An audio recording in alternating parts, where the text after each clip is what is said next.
Hello and welcome back to Stonehearth. We will be working on the castle again today. Last episode we got decently far. We worked on the initial battlements and the initial kind of... It's almost like a greeting hall or a holding hall right before the Great Hall here. And the Great Hall, of course, being where the throne room will be, and some additional side rooms for like meetings, and maybe a council of some kind could even meet there. And I think this episode will be finishing up this long bit here. And after that, I don't know how much longer, because there's a whole upper section to try and worry about to get to eventually, but we'll just get there in due time for sure. So let's go ahead and select some walls, and we'll just raise up these towers real quick. These being the main thing. Now, I did get a suggestion last episode where, if I can remember how to do this, there we go. Took me a second to remember how to open the console there. So if I is it remove? I think it might be remove. Destroy. Boop. Okay. So someone did say I could select a wall and destroy the whole structure, but obviously that's not the case. I'm going to have to reload now because I was fed wrong information. Or not quite 100% accurate. There has to be a way to remove a wall from a building when you're at build mode, but there's just... I can't... I don't know. I don't know how. I've tried searching online, don't know how. There's not really a well-documented source for Stonehearth. So, hey, here we are, trying to figure out things on our own, going through, looking at the Geomancer, which will be a thing eventually. I don't know what they'll do, but they'll do it really well, like picking up rocks with bunnies on them, for reasons unknown. Actually, the Geomancer, I think, is going to be the ones to fill in the dirt, but they're quite a high-tiered class. I assume they're just mages, in essence. So why not put a mage in there? I mean, we have some fantasy elements. Might as well, yeah, some fantasy. I mean, there's orcs, goblins. I mean, those are fantasy. That's not realistic by any means. Might as well have some sort of mage. Synthesizing fauna. Okay, you done loading yet? You're taking a little longer than normal. No? Inflating trees, that's good. You know, we have blow up trees here in Stonehearth, and you can just connect the air pump there. There's a hose. Everything's, you know, quite uniform and standard now, so all the trees can be inflated by hand. Alright, let's try this. Round 2. Gonna have to leave a gap. Okay, something like that. Just enough for a Hearthling to get through. As we go up just another level and go not quite far enough. So the castle is going to be pretty cool, I hope. I need to actually finish the floor here. There we go, just so this thing can function.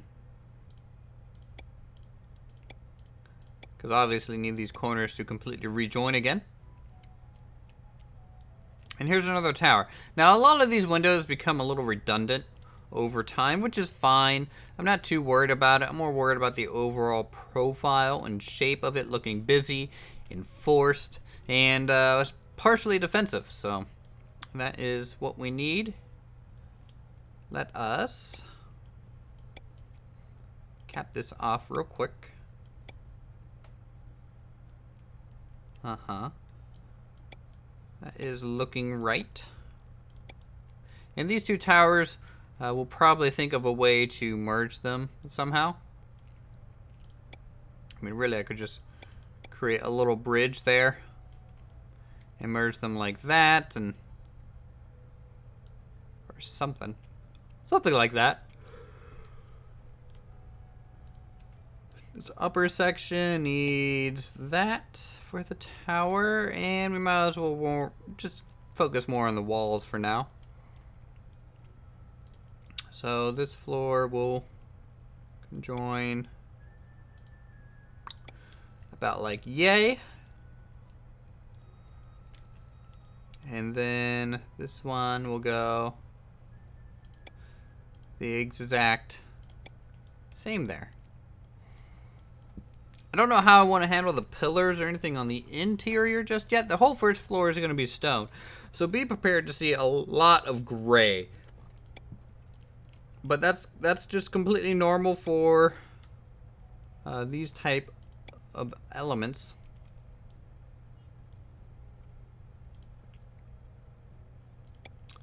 Gonna make sure these columns are gonna line up at least partially correct and uniform. And you also notice that we're gonna be changing the dimensions of things as we go along.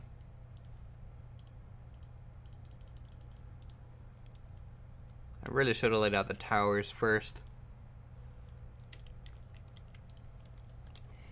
I can use that to my advantage a little bit though, because it'll allow me to shift the towers over a little in certain areas.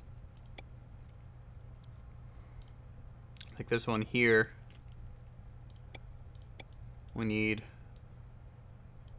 some extra ground to put up our walls. 4, 4, and 4. And we can try and figure out a way to merge that into the landscape after we get it all sorted out. That'll probably be the final step, trying to sculpt the landscape around the castle and make it look a little fancier, a little bit more jagged. And I already forgot to put the entryway because reasons. Alright, round 2.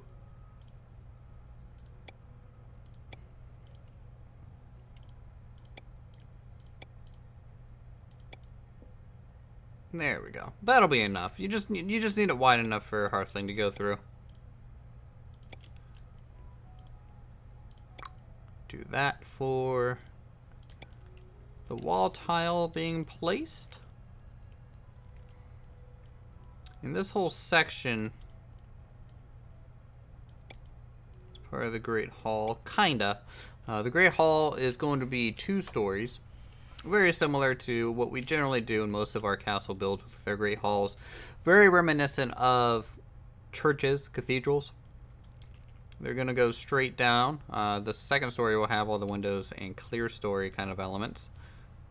So let's start designing some pillars. Some columns. You know, I think I want white pillars. I think that'll be cool. You know, maybe even lighter. Just as light as we can get.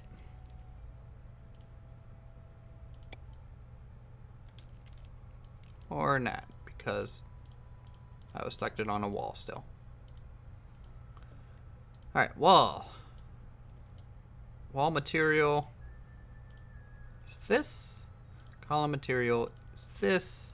There we go. That's correct.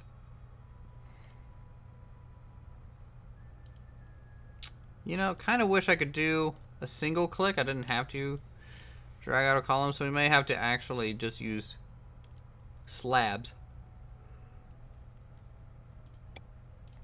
So let's just get all the spacing in here. 1, 2, 3. We'll just go every 3. Pretty standard measurement for these type of things.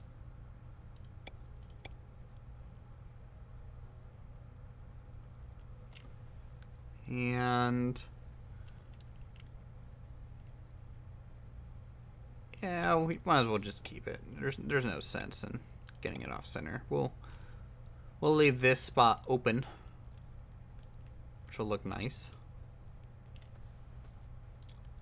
And then the rest of the base of the pillar,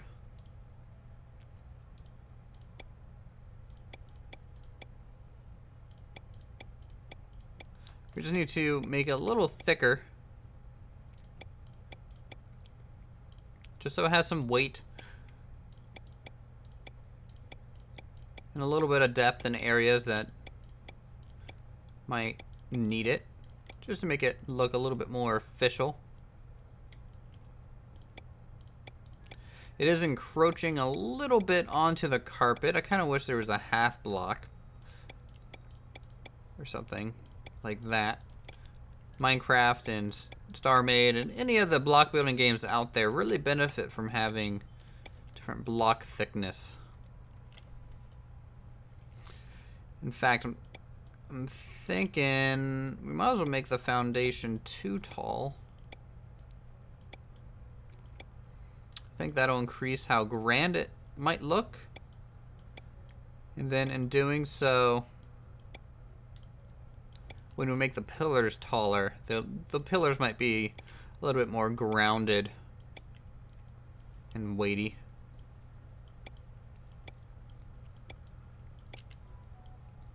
By no means do you have to add these bases. I'm just doing it for a little extra detail. 1, 2, 3. Let us decide how tall this is going to be real quick. Okay, so 1, 2, 3, 4, 5, 6, 7, 8, 9, and 10. Okay. To undo so we can get back to the wall. 1, 2, 3, 4, 5, 6, 7, 8, 9, and 10. That is really not tall enough. Especially if we have an out. Kind of the windows over here, and it's definitely wider than it seems.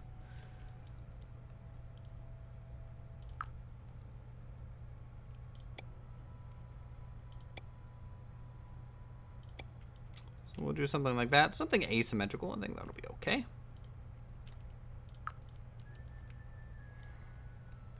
And then the door can just be here and here. You can even put a wall, probably.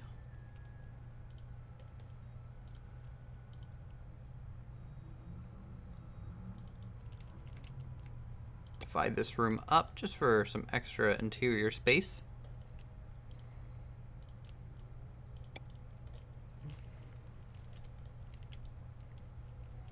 And then to help figure everything else out, might be a good idea work on this. 3, 3. Gotta get this tower up and running.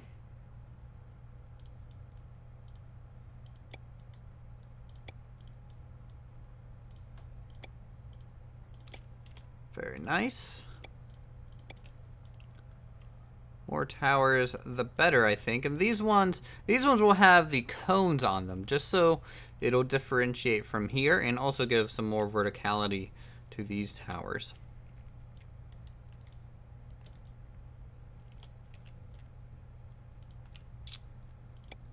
And just like that, we have those planned. Now over here is a little trickier.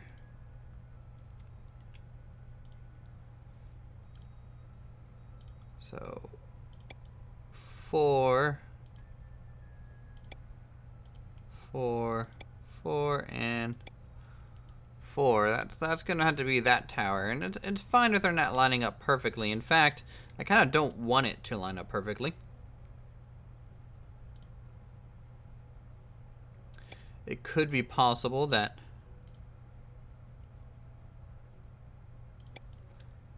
some of the towers might actually merge into the wall itself here.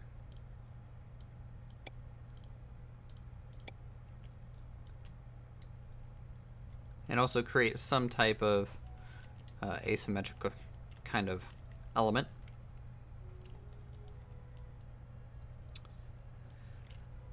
Question is, I might have messed up this tower.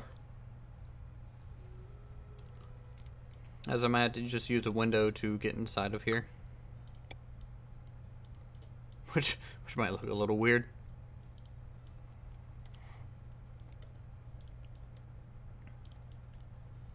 Alright, time to just move on. It doesn't have to be 100% functional, so I don't even have to really worry about it.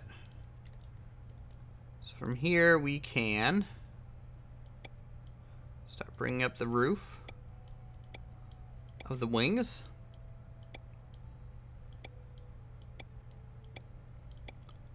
This way we can gauge kind of how tall we need to make the center section.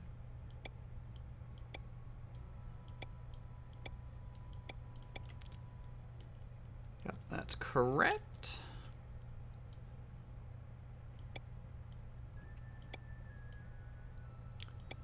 All the way, leave a gap, and leave a gap.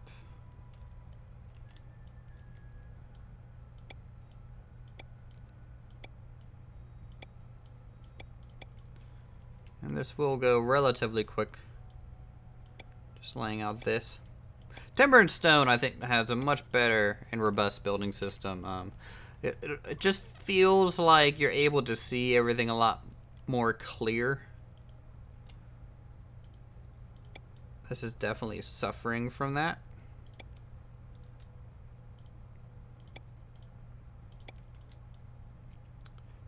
You can just see the walls being off. God, that bugs the crap out of me. Nope. So what I need to do is delete these, because the columns of the walls will replace these, as everything happens to line up pretty much perfect. It's one of those things, you're gonna find something wrong and you're gonna have to go and fix it. Some people might have just let it slide, but not me, not Uthris. But a rat. There we go.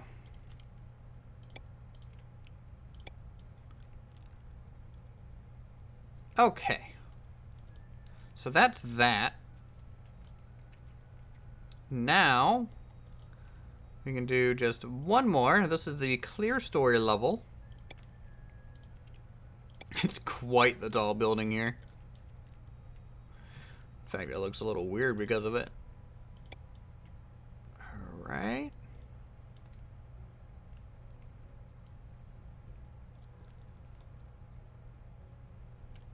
And then from here you might be able to just very quickly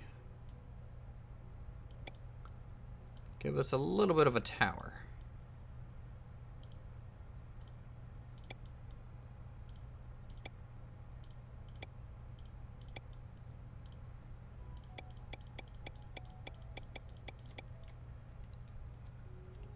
So 1, 2, 3, 4, 1, 2, 3, 4, 5.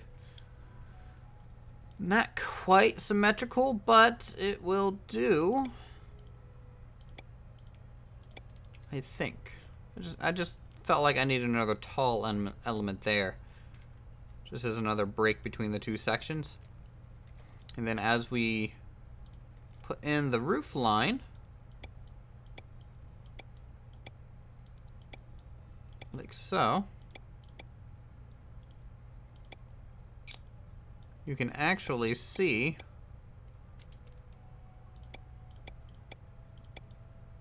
how much taller we need to make it. Let's go ahead and do 2 dark.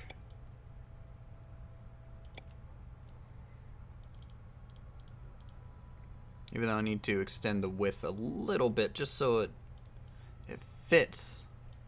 It makes a perfect square. So that is 5. That is what? 1, 2, 3, 4, 5, 6. Okay, so we just need to go one over.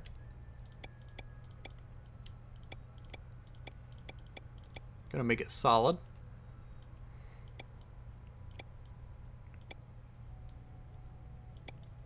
Just like that.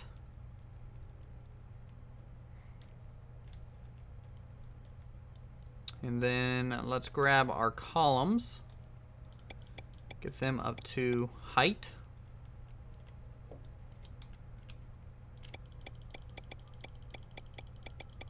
Well, I kind of wish there was a copy and paste.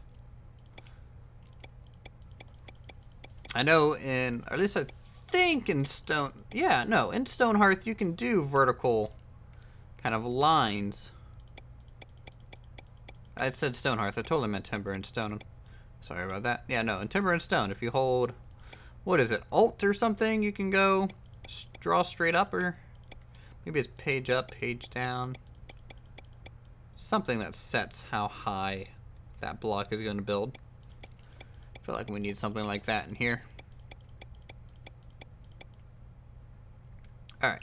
Well, I'm going to go ahead. It's already been about 20 minutes of this episode. Let's switch over to... I'm going to just do a time skip here. I did get a few complaints saying the speed builds in this is a little jarring. If you guys have just been watching the real time, you guys have just seen me rotate the camera a lot. And sped up times 10, times 20, that's going to be really sickening to see. So we're just going to cut here, and then I'll be back. And in a flash, we have returned to look at the progress had during the little gap here. We have pretty much finished the layout over their overall shape. It might help if I actually clicked on the building, so it highlights and giving us that blue outline, so you might be able to see the details a little bit easier. It's still not done. This structure is about 2/3 done now, and the last third is going to be up here, giving us quite the height difference. And really, it looks a little weird without that, which is understandable. You know, builds go through many stages and many phases, and you know, you might not like it at a certain point. Just keep building through until it's done. Don't make your final decision until then. You can still change things even after it's done. You can still fix things, etc. But definitely don't get discouraged. Keep building, and you never know what you'll come up with. So let's go ahead and go over what we have here. This is the Great Hall. This blue section here is the main hallway down. We have a little greenery space, this almost like a courtyard element that has pillars and a little path going around. I do want to see if I can fit a fountain in there eventually. Do I have any unlocked? I do, but of course it's never centered the way I want it. Well, bollocks. Darn it. I definitely should have measured that. Anyways, as you can see, we run into problems doing these, but overall, it's pretty good. We got a few new turrets and towers, and this one is connected. The backside has some as well. The staircases and ladders aren't built in these yet. I'm going to figure out the logistics of those after we get a little bit farther along, but you can see here's a few doors out into the courtyard. It actually has about 8 doors kind of going around just for effect more so than anything. It looks like I need to add some windows though, because it is supposed to be an outside area, and windows I think will definitely show that a little bit more. But it's not really something you see unless you zoom in like all the way down here, and you can really get a good feeling for the size of that little courtyard there. If I bring down the walls all the way, there we go, and click on something not to highlight it blue, you can see here is the path and the main column supports for the Great Hall. In fact, if we come inside here, you can see we have a few little arches and things connecting these as well. Very important to try and spread as much weight throughout the structure as possible for large kind of empty spaces such as this. The clear story is made up of 2 different elements here. We have the tall windows kind of sections, and then we also have these little upper windows just due to the roof line being changed here. And I like these probably the best because what they have is that little overhang on the roof. So it actually, from outside, I'm getting a little bit of lag, I think. From outside, it really kind of makes them look very narrow, but on the inside, they're the full scale, and they let in just as much light, etc. So it just works out for us in general. There are some windows and things, and I do want to maybe add some battlements along the cliff face. That'll be probably secondary after we build the castle itself. So we'll build the castle, do battlements kind of around here, just to bulk it up a little bit. That way it's not quite on a sheer cliff edge like that. It's not really sturdy, and I don't think any contractor would say this is up to code. Other than that, after we finish the castle in the next episode, 2 episodes or so, we just have a couple little spaces to fill in, and then our town will be complete. At that point, I'll release it for you guys to download and enjoy, and also save as many blueprints from this as you want and use it in your own builds. Do what you want with it, destroy it, whatever. But I think that's it for this episode. So, if you guys enjoyed the look of it so far, feel free to leave a like. Go ahead and comment on what you want changed, fixed, added, etc. Go ahead and subscribe if you're new. So, I'll see you guys in the next episode.